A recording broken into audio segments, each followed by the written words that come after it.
I'm pumped up tonight. We've got a great one tonight, and I want to dive into it. And the biggest thing is, I know a lot of you have been to the university before. Today, you got to really be on your game to be able to fill in all the blanks, because it's not going to be easy. Okay, but I guarantee you, when you walk out of here, you are going to be on fire. Woo. This is one of the best trainings. Next week, when we go for products, you're going to love it, right? Because a lot of you have seen Angie do it. You got to see me do it. You guys understand what I'm saying? Because you're like, oh, okay, that now I believe I can become successful. I'm not going to use any big compound words, don't worry. Woo! But we're going to have a lot of fun. But I'm going to dive into this. Make sure afterwards you get all your blanks filled in, and in the back there, we're going to be giving everybody credit for the course. You want to make sure as you're getting new people started, it's not about recruiting people. It's about recruiting people that are going to be successful. Do you guys understand that? Yes. How do you build a team? Like, you don't build a team by just recruiting a bunch of people.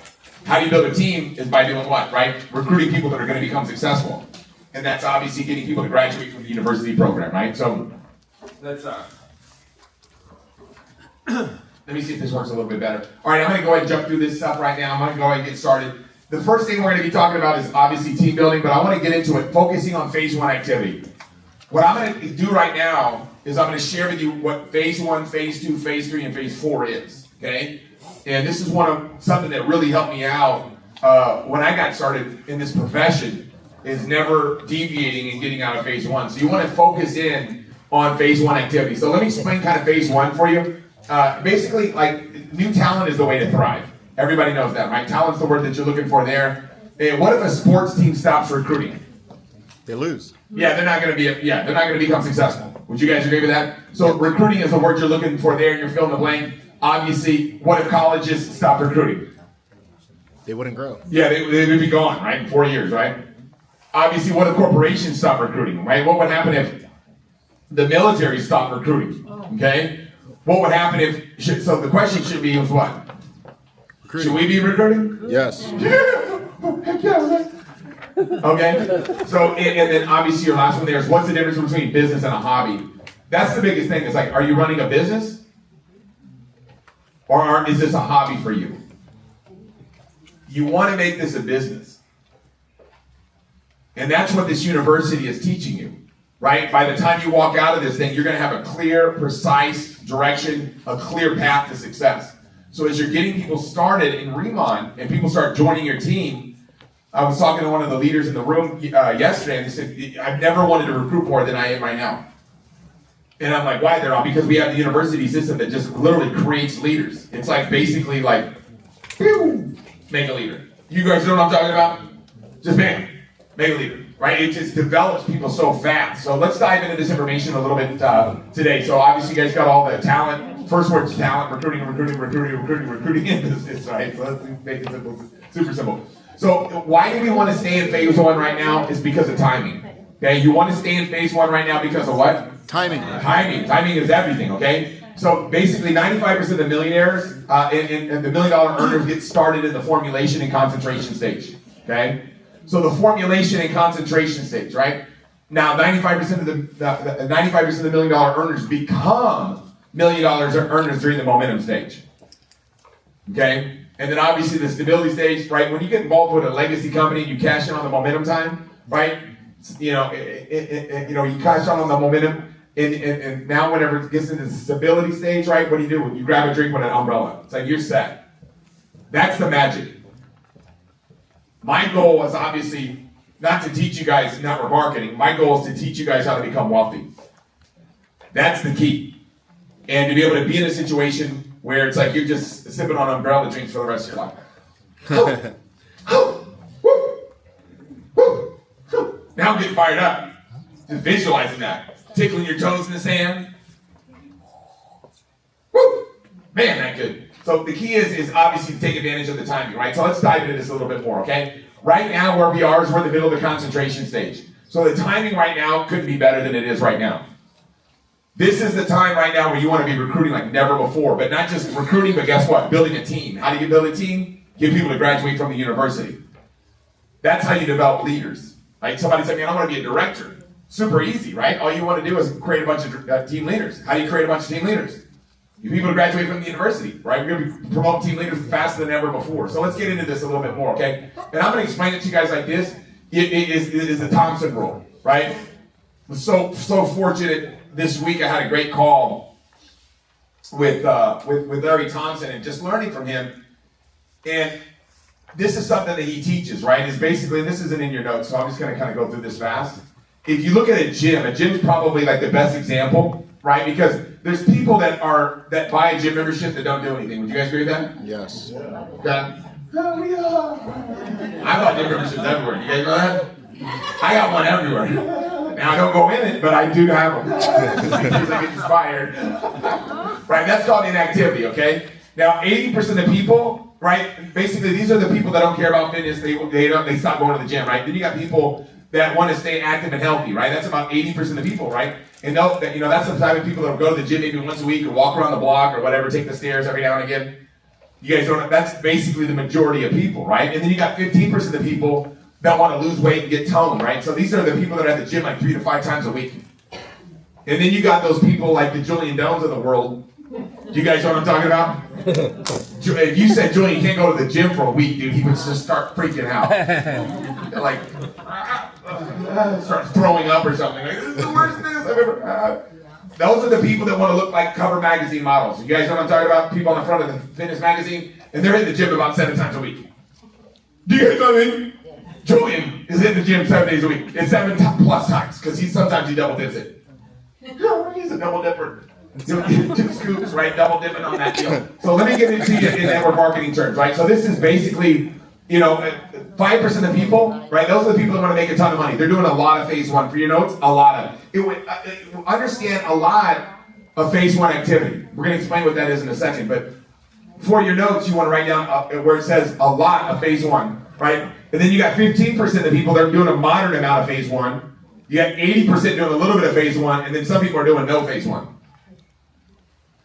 Okay, so I'll explain what phase 1 is, but basically what happens is you'll have people that will be here for a while, and then maybe they'll go over here, or they'll go over here, or maybe they'll go over here, or maybe they'll go over here, or they'll go from here to here. People will go through different stages. It depends on what they want to get out of it. You'll have some people that are like, man, I'm ready to get rich, right? So they'll just go, okay, I know what to do. A lot of phase 1. And some people are like, man, I'm making too much money right now. This is ridiculous. My group's growing too fast. I need to slow this thing down. And they'll start doing less phase 1. And then some people are kind of like I am, a little bit loco. And I'm getting stressed out if I'm not doing phase 1. Right? If I'm not doing phase 1 activity, I'm like, oh my God. Like even on a bad day, it's like I'll still do at least 5-6 meetings a day. That's a bad day for me. You guys understand? Like if I do 5 or 6 meetings a day, that was kind of like, oh man, that was kind of like a bad, like I didn't really do much that day. Like you can ask my son-in-law, he's here right now. How many times a day how often am I in front of the computer doing Zooms? All day, every day. He's like, dude, this guy doesn't leave the computer. My son will leave in the morning sometimes for school, come back, and I haven't moved. And then he'll leave and go to the gym and go hang out with his buddies, and then we'll come back and be like, dude, you've been in front of did you go to the bathroom or anything? I'm like, I just open my mouth in between Zooms and my wife throws food at me.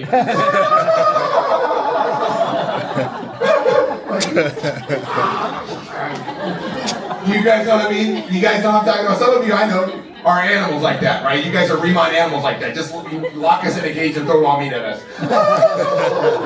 So let's talk about phase 1 activity, okay? So these are the 4 stages. I love this. This is so good, okay? When I heard this for the first time, I died laughing, okay? So phase 1, business is growing. Phase 2, business is not growing. Phase 3, business is declining. Phase 4, business is gone. I learned this thing in 1996. I was like, I know where I'm hanging out. I'm hanging out in phase 1 all day. So these are the doers. These are called the doers. They're sharing the Riman story.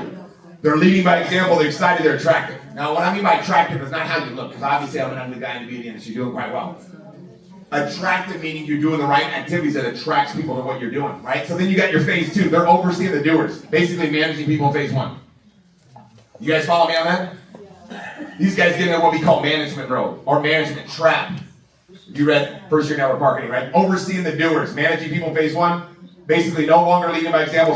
They start complaining about stuff. You guys ever hear them complain about something? Yep. It's funny. I'm like, oh my God, you're phase two. I don't say it to them, but in my mind I go, phase two. Not attractive at all. Business stops growing, right?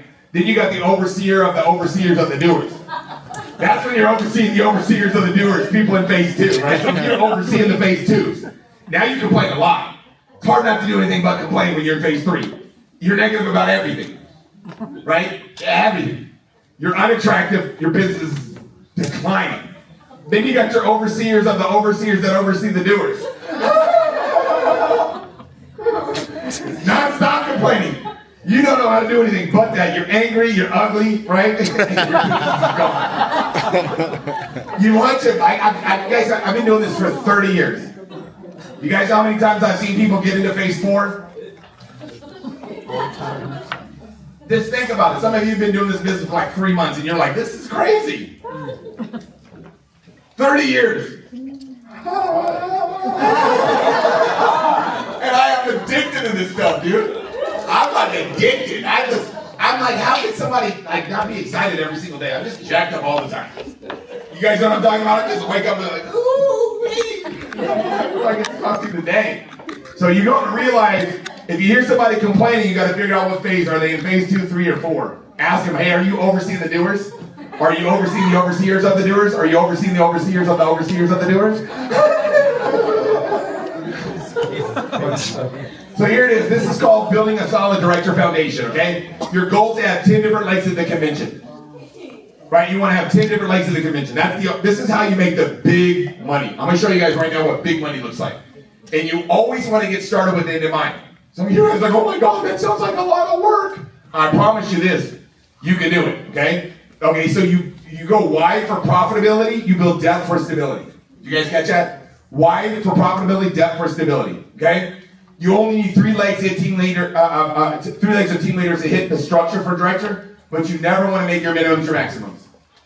You never want to make your minimums your maximums. Maximum is what you're looking for there, okay? If some of you, this is your first time, you notice I underline some of the words, make it really easy. I'm like, how can I be successful? You gotta underline it for me, Tim. So here's what I'm telling you. This is, people are asking me like, how did you guys make so much money when you guys hit director? Right? So when Chris and I hit director, we had 10 legs of team leaders. Do you guys see that? So our first month, some of you that are directors or team leaders, you know what this means. Some of you that are brand new have no idea. But our first month as a director, our open line volume is $1.3 million. Wow.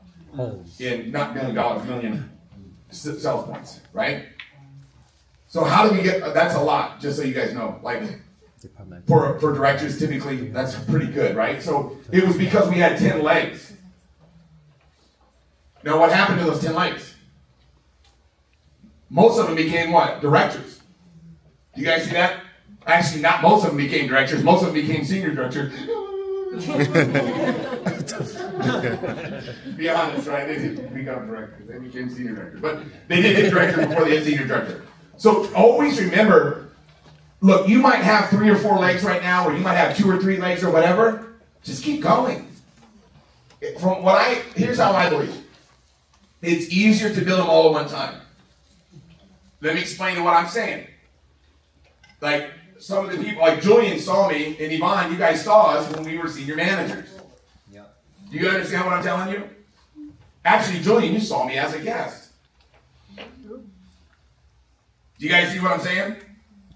He went to the first meeting that I went to. As I was a guest, and he saw me go senior manager, and he saw me go team leader, and he saw me go director, senior director, national director. Guess who's going national director in this room? All of you. The only way you're not is if you just refuse to. Wow. You understand? Because the only way you're not going to be is if you just stop. Doesn't matter what speed you're at. You understand? Don't compare somebody else's situation to yours, but just understand, what can I learn from that situation? What I can tell you right now is if you have 10 legs, even as a team leader, if you got 10 legs as senior managers, you're cashing in. Every team leader will tell you in this room. A team leader that has 10 legs as senior managers is cashing in. Woo!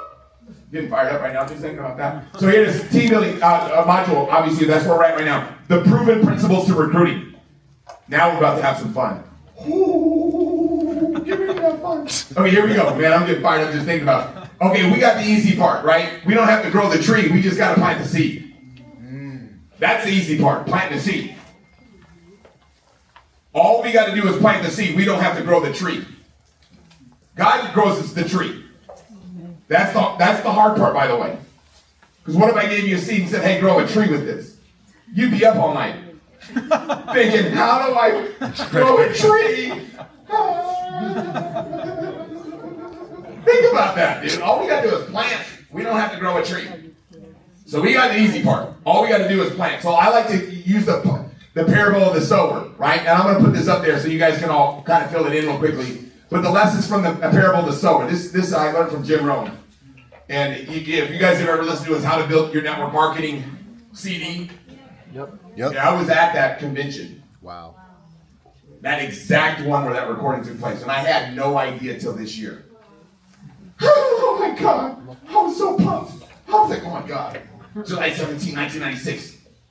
I was sitting in the audience. And I'm like, oh my God, that was the one that was recorded. So the sower was ambitious, right? That means, and they had excellent seed.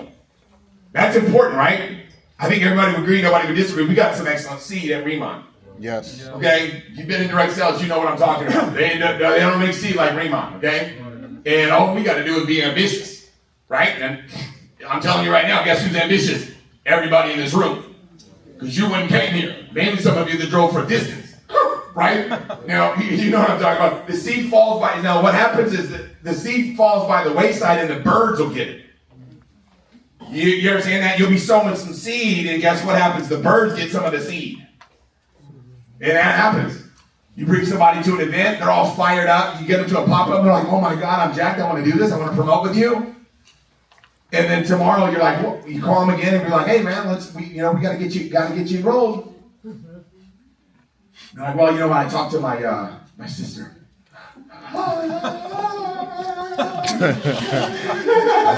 And she told me that I could never be successful at one of those things. And you just be like, what? The birds, right? The birds got it. Okay, so next you just keep on sowing, right? So the seed fall. Now the next thing that happens is the seed falls on rocky ground where the soil is shallow, right? The seed starts growing a little bit, and then guess what happens? The first hot day, it withers and dies. You guys see that? That's the people that get started. They're pumped. They're like, Riman University? I got to learn something? I ain't going to that. You can hear the thorns. You know what I mean? You know what I mean? Or you can hear the trying out. The seed falls on thorny ground. Right? They fall on thorny ground. It starts growing, and then they start coming up with excuses. They come to a couple of universities and like, well, you know, the backyard fence is sagging, and if the backyard fence is sagging, the dogs are going to get loose. You can't let the dogs run loose, right? You got to fix this fence, Tim. There's the thorns, right? But the most important part of the story is what? Finally, the seed falls on good ground. And in parentheses, it always does. It always does. You can't share a good idea long enough and it not fall on the right people. The difference is how much seed are you sowing. We just got to keep on sowing. That's literally it. Some will, some won't, right? We'll talk about that. So let's get into this recruiting stuff, right? And then always remember, for your notes, I forgot to put this one out there. Some of the good ground produce 30%, some produce 30%, and some produce 100%. You're going to find some people that are 100%ers. But the only way we're going to find those people is if you keep on sowing. Keep on sowing. So we're looking for 100% on that last one. Let's get into this, okay? So I'm going to give you some recruiting tips right now that I think you're going to enjoy. I'm going to put them all up there so it makes it easy for you. Okay, what is happening with my controller? There it is. That was a little slow. Here we go. Look at everybody as they have help me written on their forehead. Right? When you're calling somebody or you're texting somebody or you're reaching out to somebody or you're sharing Riman with somebody, I always look at they have help me written on their forehead. Can you imagine that? Imagine you're talking to somebody and they have a big expo marker with help me on their forehead. Right? That's the way I look at it. Now, here's how I look at it, right? Every person that I share Riman with is like opening up a Christmas gift or a birthday gift. It's like opening up a gift. Because you never know what's inside. Do you guys know that? You open up a gift, sometimes you know what's inside, but women know. Right? If your husband buys you something or your boyfriend buys you something, you already know what's going on. My wife wants to know immediately, what did you get me? I'm like, babe, you gotta wait. It's just, that don't work for women. Okay? So you can't say the right thing to the wrong person. Always remember that. You can't say the right thing to the wrong person, and you can't say the wrong thing to the what? Right person. They are what they are, right? Whenever you try to recruit somebody and talk to them, they're going to say what they're going to say before you even ask them. The only way you're going to find out is if you ask them, though. You guys see how smart that is, right? So always remember, the more you say, the more they judge. The less you say, the less they judge, right? No fire hosing. What's a fire hose? Imagine somebody's like, man, I want to get a glass of water. And you're like, all right, I'm going to get you one. Somebody's over at your house. They're like, hey, do you have any water? Yeah, for sure. Break out a fire hose. That's a little bit too much water. Would you guys agree with that? You understand? Fire hosing is just overwhelming people with information. All we're doing when we're recruiting is we're inviting people to get exposure to the business. Do you understand what I'm saying? I use fire hose. Another word that we use in our industry is called verbal diarrhea. I didn't use that one because that's disgusting, right? No one wants to write the word diarrhea down. Okay. You understand? So you're just trying to get people to take a look at it. Then obviously TTMP, right? Talk to more people. Talk to more people. How many people can you talk to a day? As many as you want. There's no limitations. You guys see that? How fast can you go? As fast as you want. It's like the Autobahn making money. It's like a buffet of making money. You just got to bring your appetite. You see how smart that is? Okay. So let's look at number 6 real quickly. I'm going to put this one up there. This is big, right? I'm going to put them off there so it makes it easy for you. I know you're making it too easy for you to be successful now. Here it is. People be more impressed by your height of enthusiasm than your depth of knowledge. Jackpot! Glad you said that, Tim, because that's true. Now look, you don't have to act like me, but be you jacked up. You guys feel what I'm saying? Be how you are pumped up. You ever been excited before? Just imagine you won the lottery. Woo! That's where you are right now. You won the lottery, okay, just so you know. So here it is. Successful inviting is based on timing, not talent. It's the timing of where that person is. That's the reason why you got to keep on following up. We'll talk about the follow-up process, right, when we get into recruiting later, because this is just giving you the tip of the iceberg when it comes to recruiting, because this is more about team building. But understand that successful inviting is timing, not talent. You want to spend 1 minute with 100 people, not 100 minutes with one person. That helped me out the most. I remember I was sitting there like, when I first got involved, that was the first week, and I'm just fire hosing some dude to death, right? My buddy Mark Morris, I'm just fire hosing the hell out of him. This guy's like, whoa!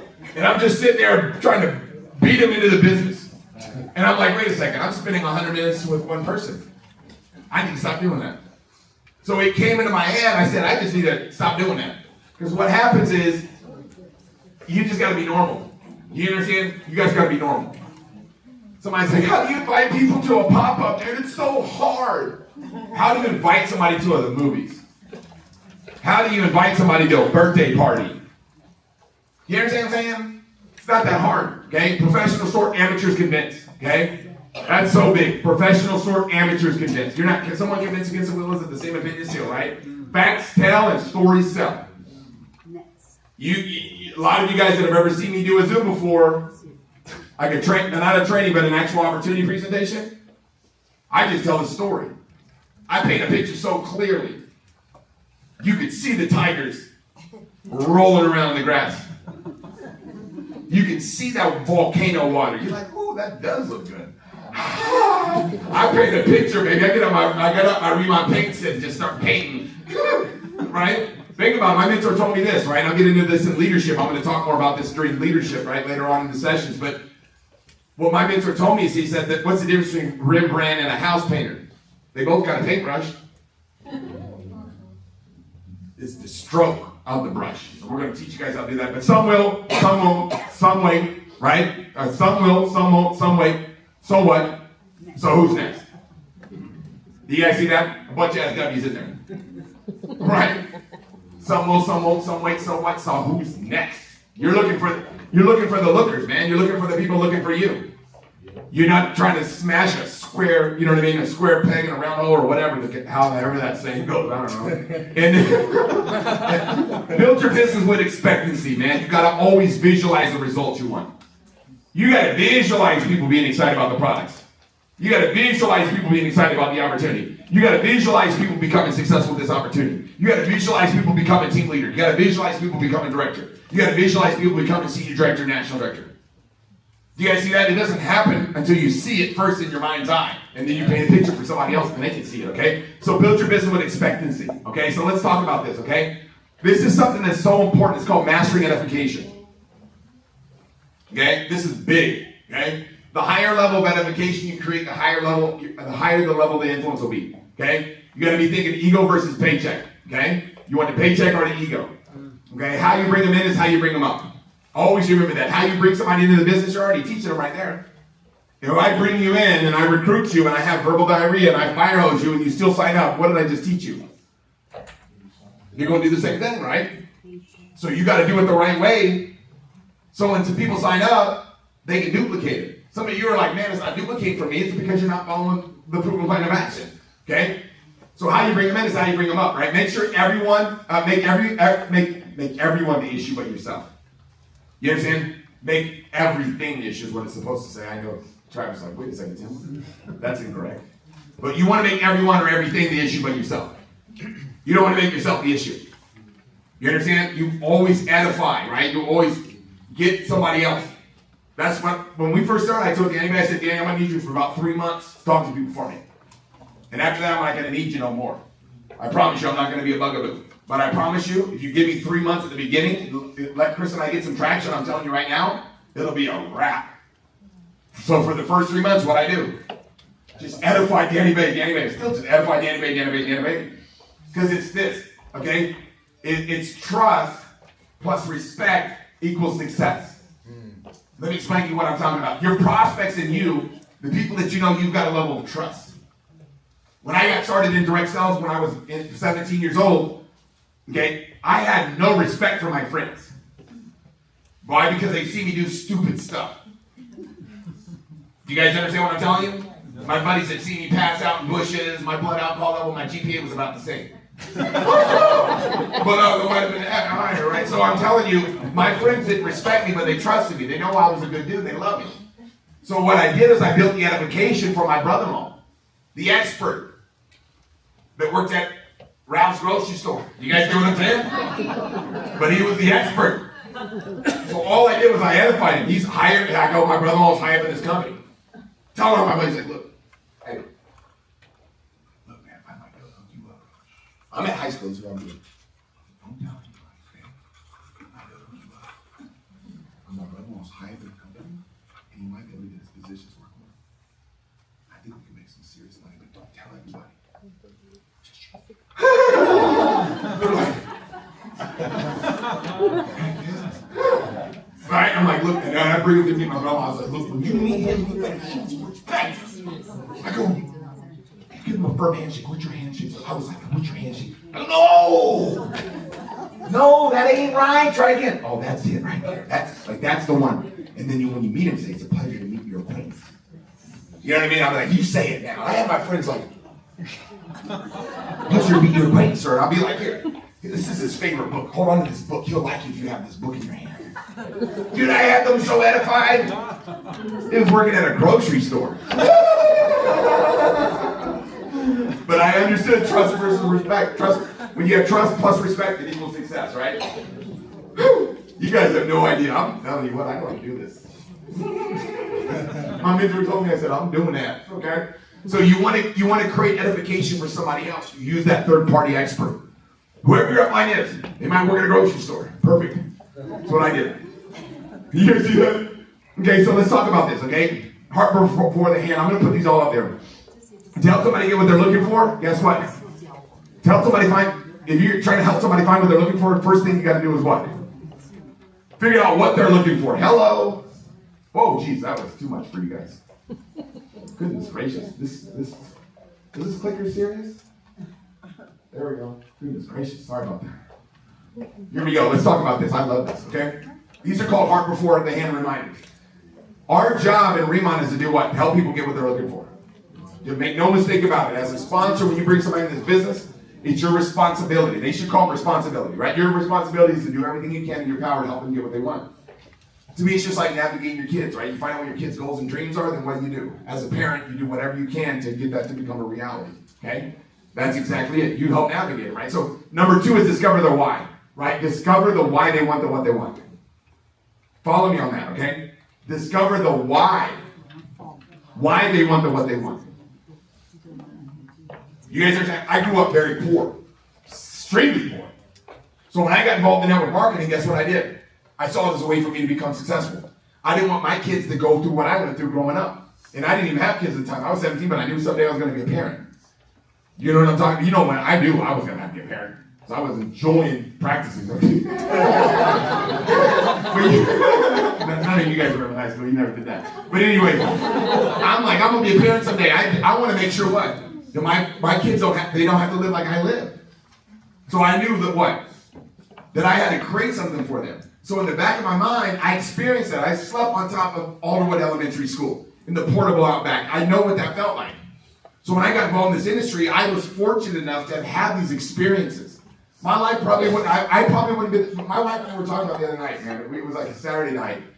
And she's like, when you guys started, Tim, there was no 17-year-old kids. She goes, when I got started, the whole company was 17-year-old kids, 18-year-old kids, 19-year-old kids. You would come to the event, the meeting room was bigger than this, right? You could fit about 700 people in that meeting room.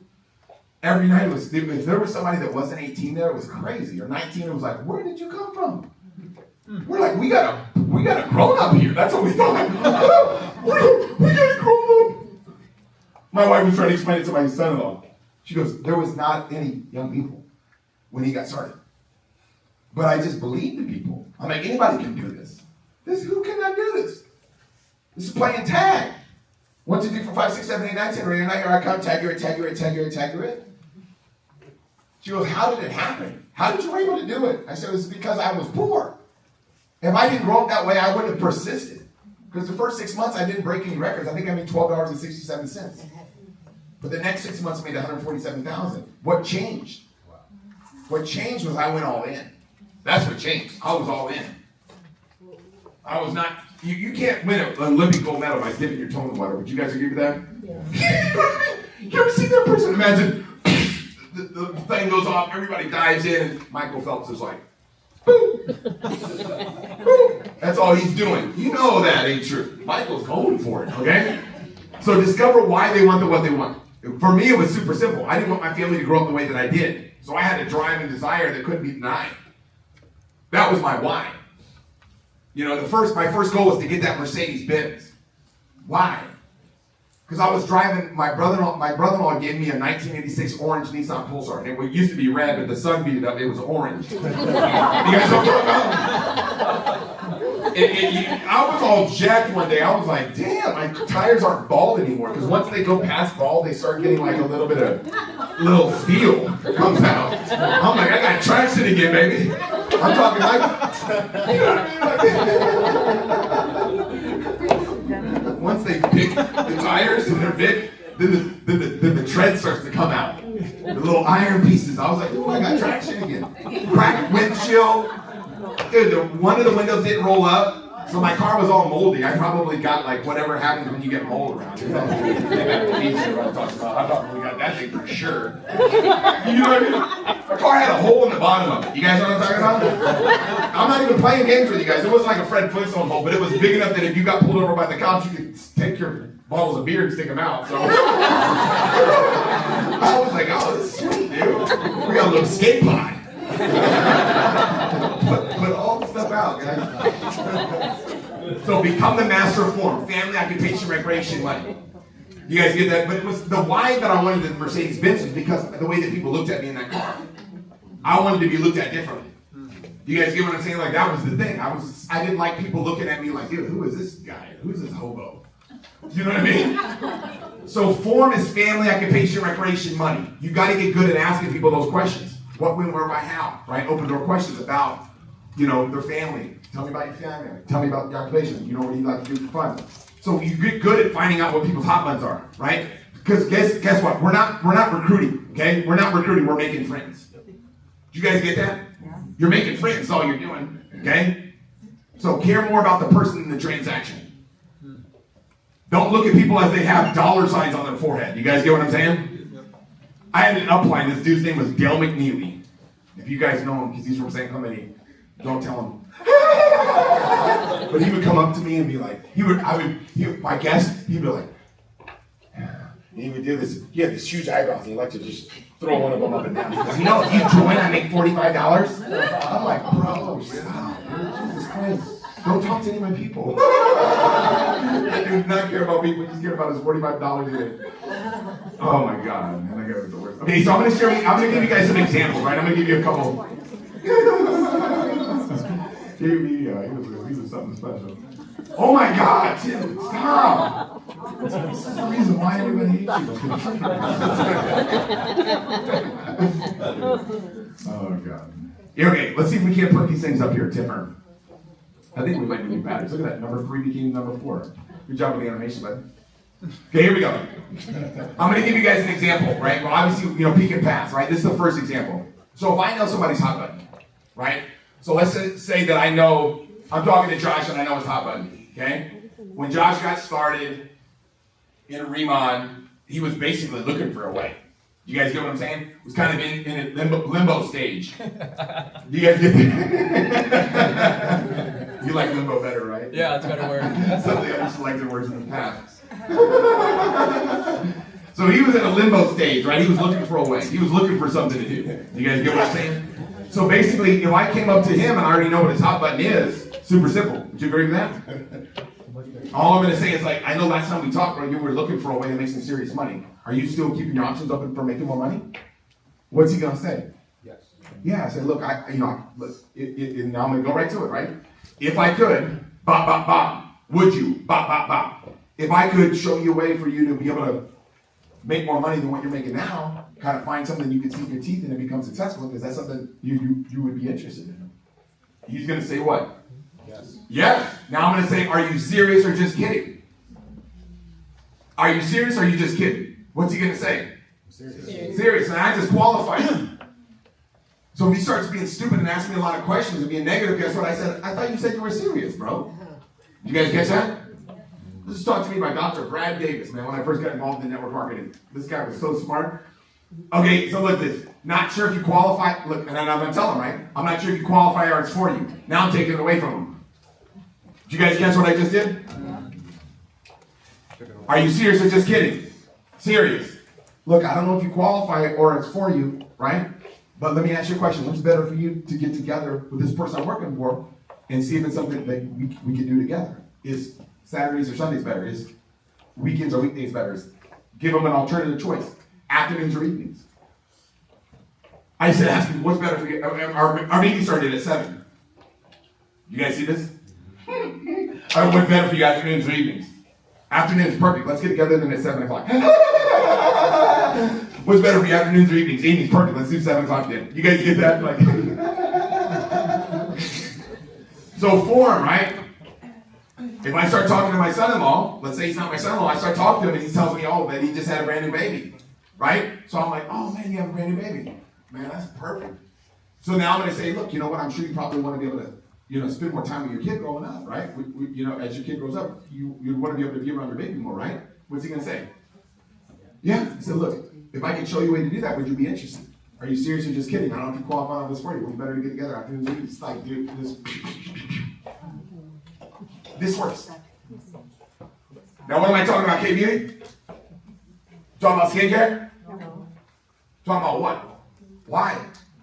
Some of you are like, no, I got involved because I love Korean beauty products. No, you didn't. You got involved with what this business can do for you.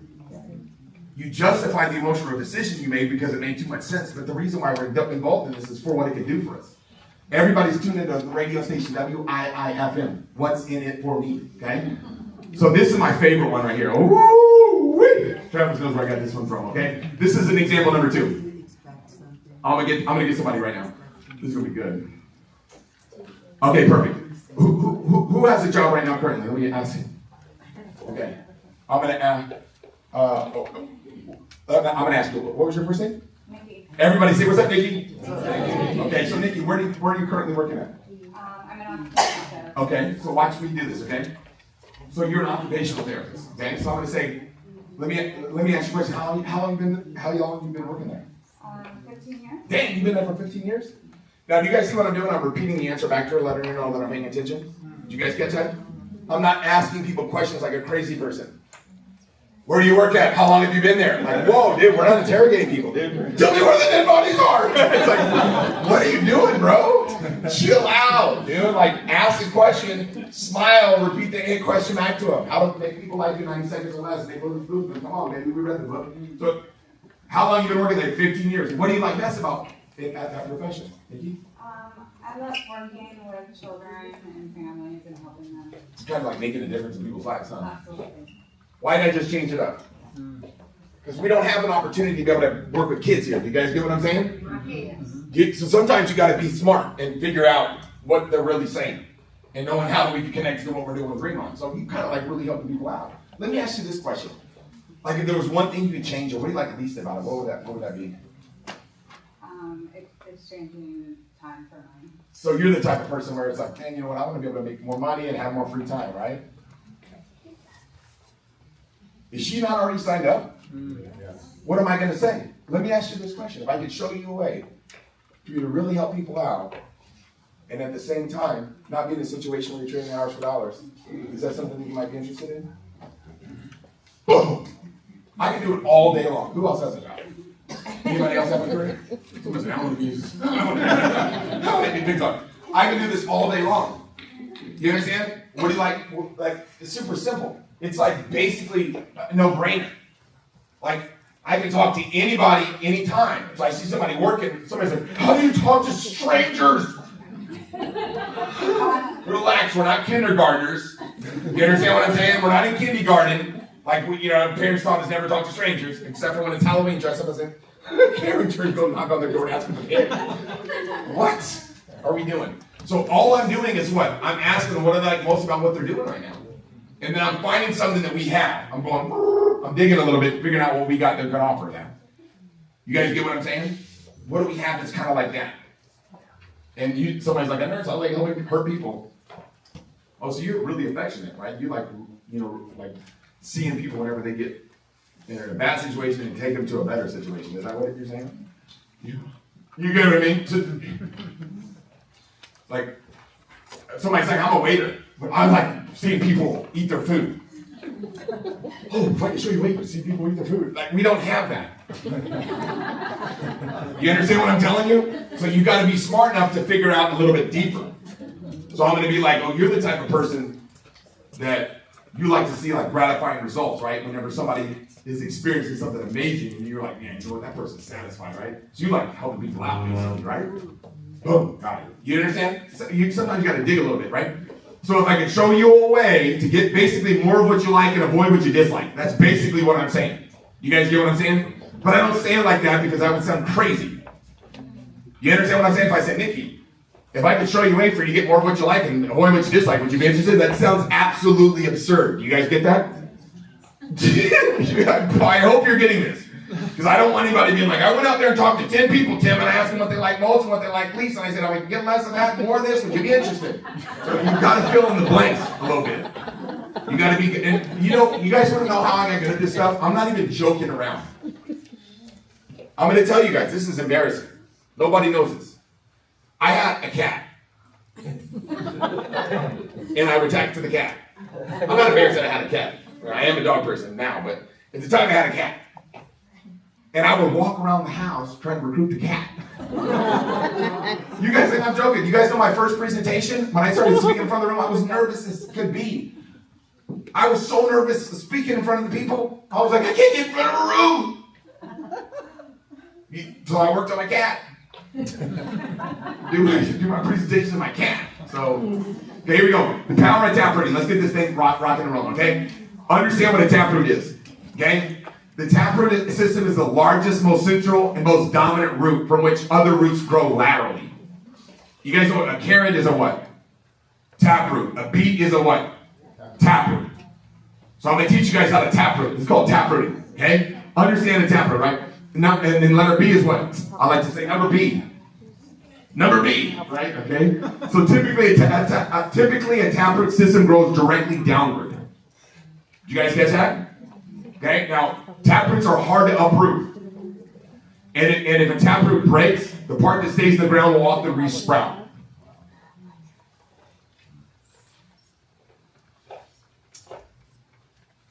Julie knows what I'm talking about. We've had some taproots break before and they just grow right back.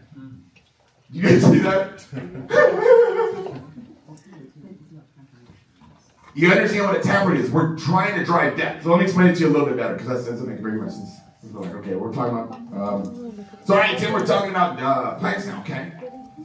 So, urgency is everything. Urgency is everything. Riman is easier to build fast than it is to build slow. Success loves speed. Success loves speed, okay? Your goal is to go recruit for recruit. Ultimate goal to drive 7 levels in 7 days. Now, you guys know how many people I've sponsored throughout my career? In the thousands, personally. Do you know how many people I've done 7 levels in 7 days with? I don't think I've ever done it. But my mentor told me that's your goal. Someday I'm gonna probably do it. I've done like 7 levels in maybe like 10 days, but not in 7. But you gotta set your goals high. Maybe you won't ever reach your goal, right? But if you set your goal so high, even if you miss, you're gonna be better off than the people that don't have a goal. So understand what you're trying to do is go recruit for recruit for recruit. So you're going wide and you're driving deep. You guys see what we're doing? So when somebody gets started, look, Chris today showed you guys how to make a list. How good are you at doing that with brand new people? You know what I mean? Like, you got to sit down with them and go through it and read all those questions on the back and make sure they make a list. If they don't make a list, you know how good you did? You did terrible. They didn't make a list. If your people make a list, you guys got to realize how important a list is. Some people go, that's not that important. That's like putting your key into the car. It's not that important, but if you don't do it, you ain't going nowhere. Woo, I just came up with that one. So get what I'm saying, right? So you get a brand new person, they make a list, and then right away, what we're trying to do, immediate action, talk to one of their friends immediately. And then talk to one of their friends immediately. Talk to one of their friends immediately. And driving depth. Speed. You're trying to do it fast. You're not trying to watch paint dry. Do you understand what I'm saying? How quick can you get a recruit for recruit? It's not hard, guys. When is somebody jacked out of their mind? When they first sign up. All right, well, let's let them get cold and get negative and go talk to some negative people, then let's get in front of the people. That's a pretty good strategy. How's that working for you? You understand what I'm saying? They say it's strike the iron when it's cold or hot. Yeah, okay, we're getting it. Okay, now we're starting to understand what taprooting is. Urgency is everything. So this is what I want to share with you guys. This is basically the Riman system, and it revolves around the convention. Did you guys catch that? Everything we do, the convention is like the nucleus. That's like, I'm getting all scientific. I don't even have a clue what a nucleus is. This sounds right. You know what I mean? I was like, dude, Tim, a nucleus is not. You're thinking about an electron. I have no idea what I'm thinking about. But whatever's in the middle, everything else revolves around it. So you have opportunity overviews, orientations, Riman University, K pop-ups. That's it. I heard somebody go, I don't do pop-ups. But then you don't know what a pop-up is. Pop-up is talking to somebody about Riman. Do you guys know what I mean? What are you doing then? There's a pretty good chance if you never signed anybody up in your entire life if you've not done a pop-up. Somebody's like, I've never done a pop-up, and I've got an organization. No, you don't. Somebody had to do a pop-up in order for somebody to get started. Like, hello. Like, a pop-up is sharing Riman. So if I go talk to her about Riman, guess what I just did? Pop-up. Goodness gracious. Okay? So promote and follow the system. Save yourself time, energy, and money, okay? Here's the thing, my mentor taught me this, right? If you're too big to do the little things, you become too small to achieve anything. Like, I'm telling you, the little things. I'm never going to ask somebody to do something that either I'm not doing or I haven't done before. Like, I hate to even ask people for help. I hate to ask people, hey, if you're there early, can you help out registration? I'm running behind. I'd rather be sitting there doing the registration. I want to make sure I set the room up. My mentor told me, do everything. It's like you guys know that there's a book, right, that is amazing. It's about the Australian rugby team, right? Steve was talking about it, Sweep the Shed. It's on that book that they wrote about those guys' situation. And it's like, you never want to be too big to do little things. And at the beginning, when somebody gets started, who do you want to help them launch? Brand new person or the upline team leader? Somebody goes, my upline team leader is garbage. He is not helping me out. Well, guess what? Be a transitional person. Just because I didn't have a great father didn't mean I'm not going to be a great father. Be the person that you want to have. You understand? Like, be the leader that you want to, what you wish you had. That's what I try to do. If you're too big to do little things, right? You got to do everything. Here we go. Let's think. This is so good, guys. I love this one. Be a lifter, not a leaner. Just visualize that. And if you guys ever moved before, you don't need any leaners to help. Leaners are like this. In Riman, they're like this. Ready, aim, aim, aim, aim, aim. They just aim. Lifters are fire ready aim. Did I miss something? Whoa. Oh, tell me. You missed number 4. Oh, ha. So now you're just gonna have to write on the back. That's why I put notes there. I gotta remember this. You guys gotta realize, this is like basically, you know why we're doing this on you guys first? You guys are the subjects.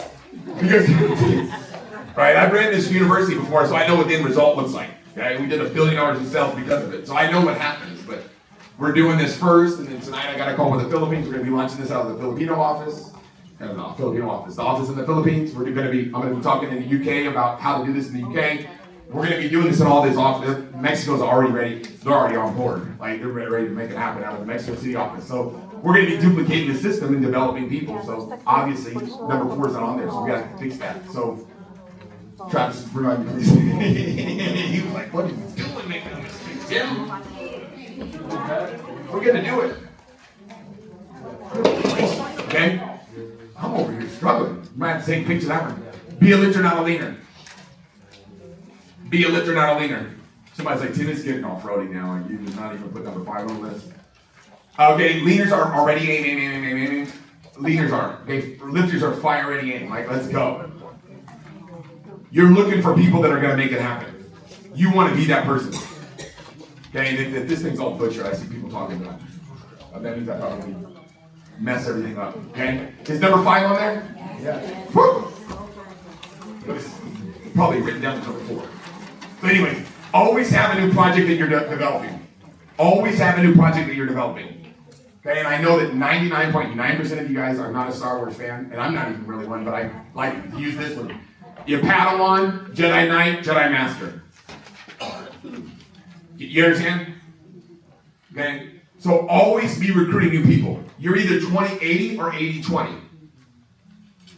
Do you guys get that? Meaning 20% of your time is either recruiting, and 80% of your time is driving depth, or 80% of your time is recruiting and 20% is driving depth. Somebody goes, how do you know which one to do? Look at your schedule. It's easy to figure out.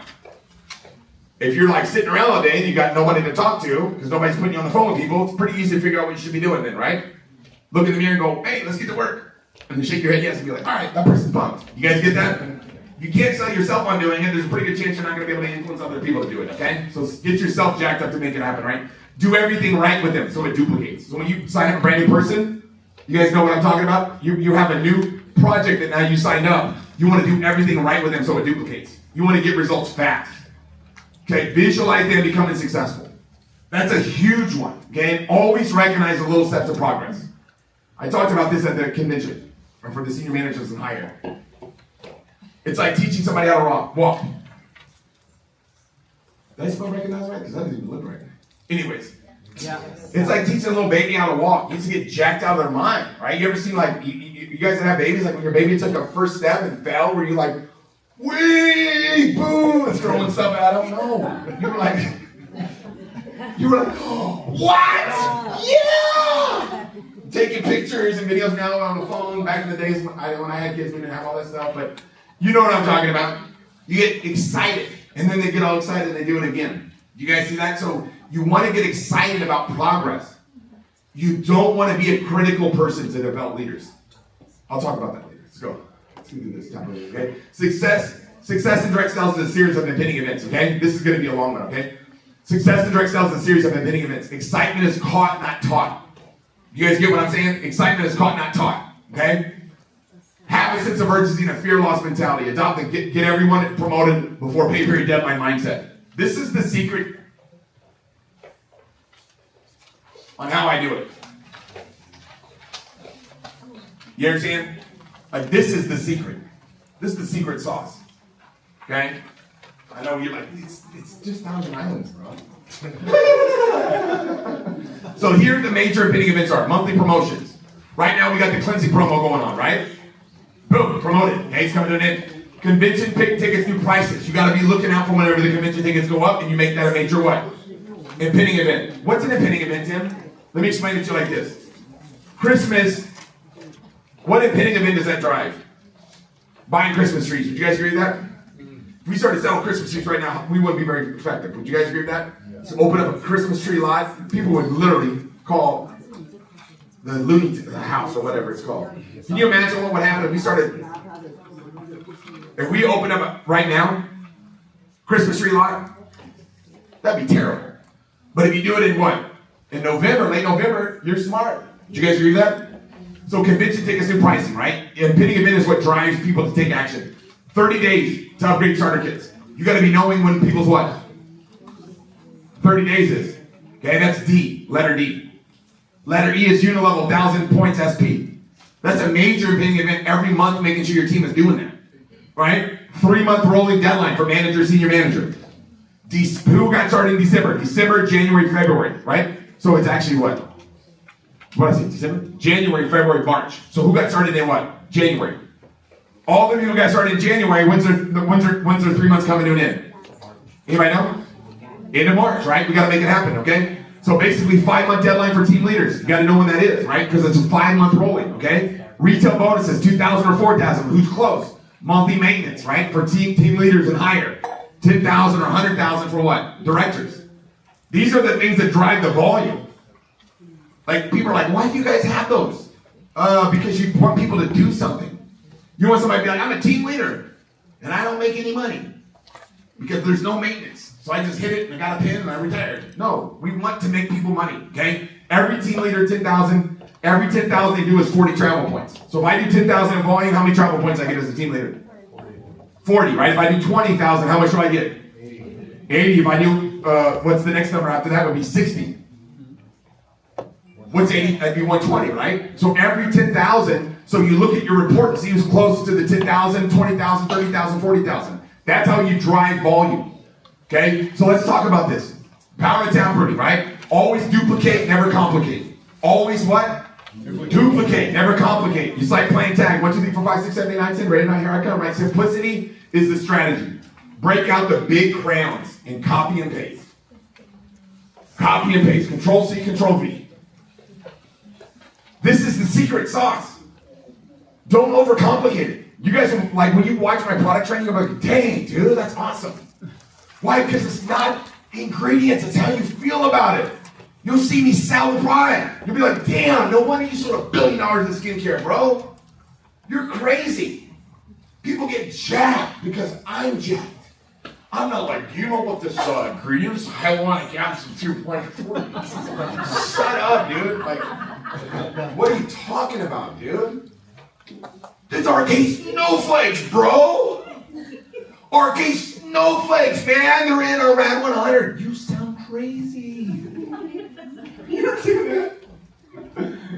Some of you know what RK Snowflake is. You're like, wait, how do you know that, bro?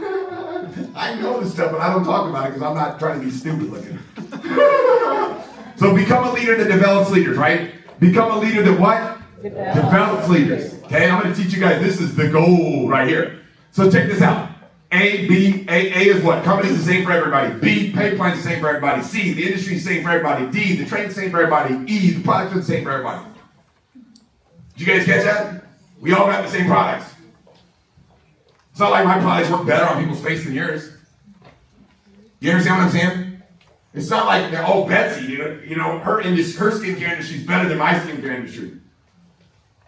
You think Beth is the senior director because KP works better for her than it does for us? We all have the same training, the product, the pay plan, the company. It's all the same for everybody. The only variable is, guess what? It's you. That's the only variable. The only variable is you. That's why you guys are coming to this university. By the time you guys are through this thing, you're going to be like running through brick walls. The key is we've got to get your team plugged in. As you get people started, you want to grow them. So when somebody gets started, you need to influence them to come to the university so they can become successful. You're not just trying to sign up a bunch of people. If you're trying to teach people how to swim, you got to put the floaties on them. Do you guys get what I'm saying? Get them to jump in the water with you. You understand? So the only variable is you. So let's talk about this, okay? I love this one. I'm going to go with character-driven people first, okay? Character-driven people do right and they feel good. Freedoms, do right. Letter B, are commitment-driven. Okay, guess what? Letter C, make principle-based decisions. They make principle-based decisions, right? Action controls attitude. This is character-driven people. They believe it, then they see it. Letter D, they create momentum. Guess what they ask? They ask, what are my responsibilities? This is character-driven people. Okay? They continue when problems arise. They're steady, right? And they're leaders. Think about what I'm saying. These are character-driven people. But when you look at emotion-driven people, guess what? It's completely different. It's not the same. You want to be a character-based leader. You want to be a character-driven person. You don't want to be an emotional-driven person. Because emotion-driven people, they feel good, then they do right. Character-driven people, we said, are commitment-driven, but emotional-driven people are convenience-driven. Convenience? What? I already know you guys are character-based, and maybe you guys that came from a long ways. I know we got people from San Diego. I know we got people from up in Hollywood Hills. People coming from all over. Arcadia. I know people are serious. It's not convenient. But I'm a commitment-driven person, not a convenience-driven person. See that? Character-driven people make principle-based decisions, but emotion-driven people make popular-based decisions. Big difference there. Right? Emotion-driven people, right? Attitude controls their action. They see it, then they believe it. They wait for momentum.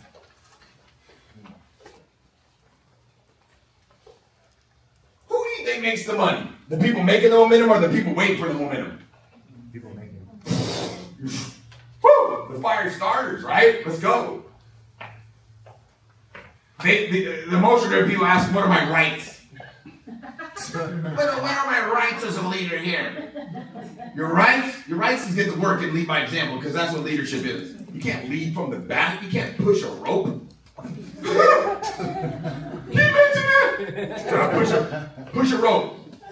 It's going to double back on you, bro. So emotion-driven people, they quit when problems arise. You're going to find some emotion-driven people. Emotion-driven people are moody. Emotion-driven people are followers. You're looking to develop leaders.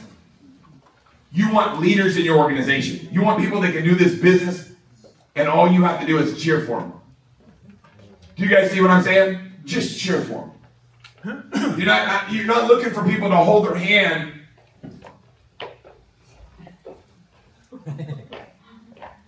Do you guys get that? We're looking for people that can run. Okay, so hopefully you guys got all that. I apologize for giving you guys too much information, but I'm just trying to make everybody multitask. Integrity is a clear correspondence between your words and your actions. That's a Jim Rohn right there. One of my favorite quotes of all time. Integrity is a clear correspondence between your words and your actions. It's a clear correspondence between your words and your deeds, your words and your actions. What you do and what you say have to be in alignment. Woo! Woo! Man, I'm getting pumped up right now. I love this DWISYWD, right? Do what you say you will do. Do what you say you will do. And I'm telling you, man, I let my mouth overwork my back. Yeah. I'm like, wait a second, I have a training, I have a training on HQ on Thursday. How am I gonna make it to Spain? Gotta find a plane that can do it. Good news is, guess what? I'll figure out a way to get there, right? I already got the plane, so it's not like I got to figure it out. Somebody else figured it out. But it's like, what about sleep? We're not going to do all that. I'll do that when I got, 10 people to national director. So Betsy, let's go. Let's finish it up so I can sleep. She's like, I'm on it. You understand? So this is called 4 weeks of duplication. I gotta wrap this thing up like a burrito, okay? 4 weeks of duplication. Upline leaders, week 1 do 100%, week 2 do 80%, week 3 do 20%, week 4 watch and admire. This is how you duplicate. I'm saying 4 weeks, it might take 4 months. Doesn't matter, but this is what you're going for. So once again, 7 levels in 7 days type thing, okay? New leader, week 1. All we want them to do is watch and learn. You get a brand new person started, you watch and learn me do it. You put me in front of 10 people, you're going to watch me do the presentation 10 times. You put me in front of 2 people, you're going to see me do it 2 times. Would you rather watch me do it 2 times or 10? Week 2, you're going to do 20%. Week 3, you're going to do 80%. Week 4, you're going to do 100%. I'm going to watch and admire you. Let me explain why this is so important. I'm going to teach you the psychology why this works. If I tell somebody you're going to be doing it in 4 weeks, they're listening with a different set of ears. They're watching with a different set of eyes. You guys with me on this? If you know you're going to have to do something, you're listening a little bit differently. There's people in here right now that are listening because they know they're going to be doing this university. They already know. Like, I'm going to be doing this. I know Betsy's thinking that. I told her, hey, we're going to be doing this thing in Mandarin soon. Yes. She's like, oh, I better start paying more attention. So, either you learn my stuff or I learn yours. It's going to be, trust me, it's going to be easier for you to learn this than for me to learn Mandarin. Okay? All I know is omcha. Director. That's all the Mandarin I know. Okay? So here, good God, Tim first. Go back. This is John Shatter. You guys know John Shatter, right? Shatter, whatever his name is, right? Papa John, we call him, right? Papa John's, they weren't doing much, and then in 1992 they started to grow, but in 1994 they hit momentum. They hit momentum in 1994. They went from about 220 locations to 1,600 locations between 94 to 98. That's growth.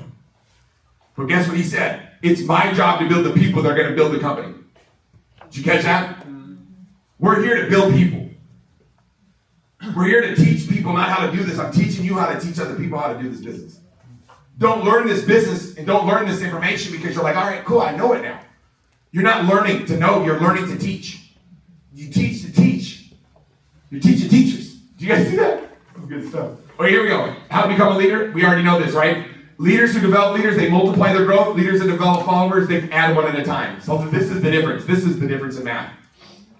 You everybody see this? Major distinction between the two. One person's leading followers, they're adding person. The leaders who develop leaders multiply growth.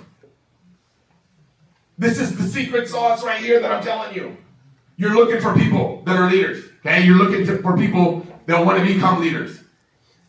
You're not looking for followers. You're looking for leaders. Okay? So guess what? Let me show you how this works. This is so solid right here. God, I love this stuff. Leaders that develop leaders. I'm going to show you this right here. Leaders that develop leaders, they want to be succeeded. Leaders that develop leaders focus on strengths. Leaders that develop leaders, they develop the top 20%. Hope you guys are getting this. Leaders that develop leaders, they treat their leaders as individuals for an impact. Number 5, leaders that develop leaders, they give the power away. Leaders that develop leaders, guess what they do? They invest time with others. This is magic. Leaders that develop leaders, guess what? They grow by multiplication. Woo! Leaders that develop leaders, they impact only people. They impact people far beyond their reach. What is going on? Well, good, okay. Take a picture. So you have to take a picture and learn it. Oh God, I'm over here. Help me with this, Travis, too. Good Lord, I'm over here just striking out left and right. Leaders, I was all jacked. I'm like, I got this done by Tuesday. Maybe you should have double checked it on Wednesday, buddy.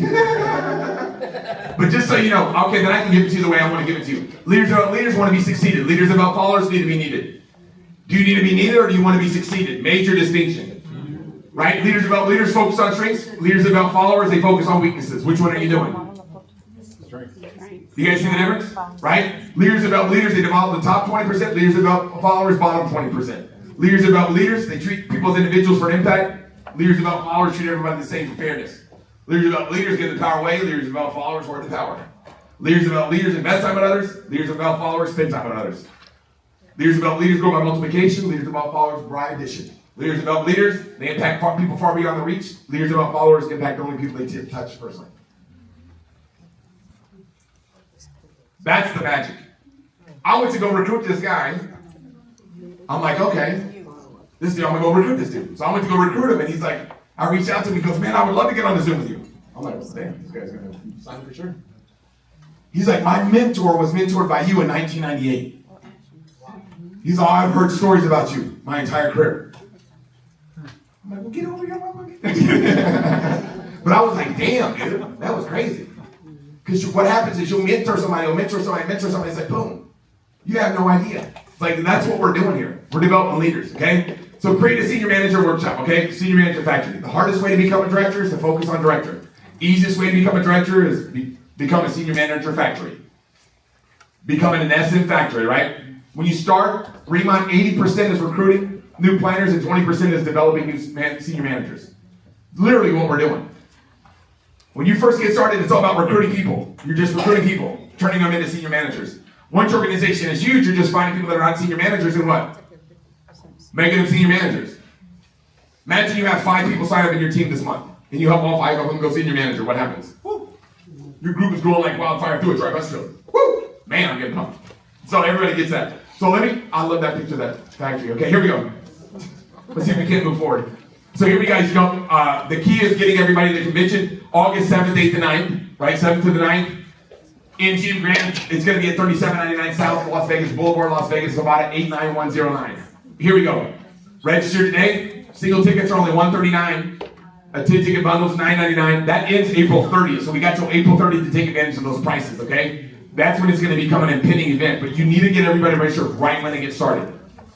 If you got a 10-ticket bundle, sell them all your tickets. If you don't have a 10-ticket bundle, most of you guys have already sold all your tickets. Make sure they register. You understand? That's more important than getting started in Riman.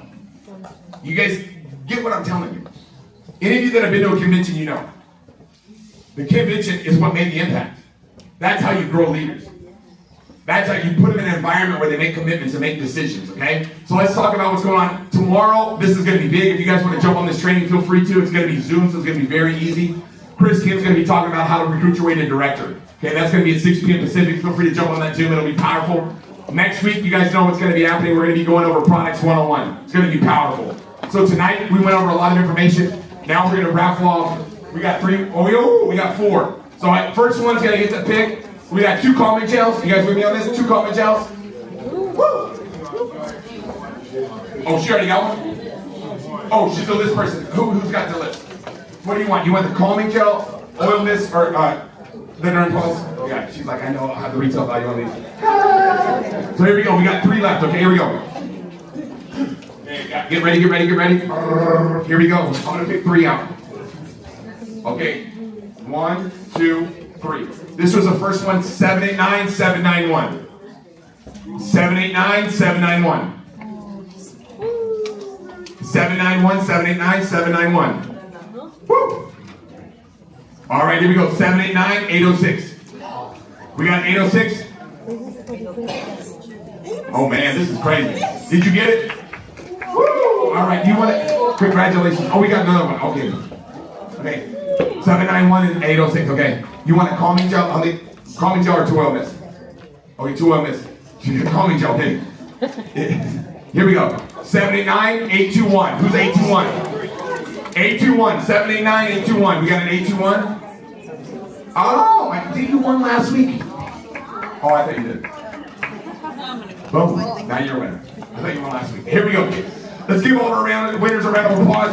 I promise you next week you're going to be bouncing off the walls when you figure out how easy it is to understand these products. Get your cards punched in, everybody real quick.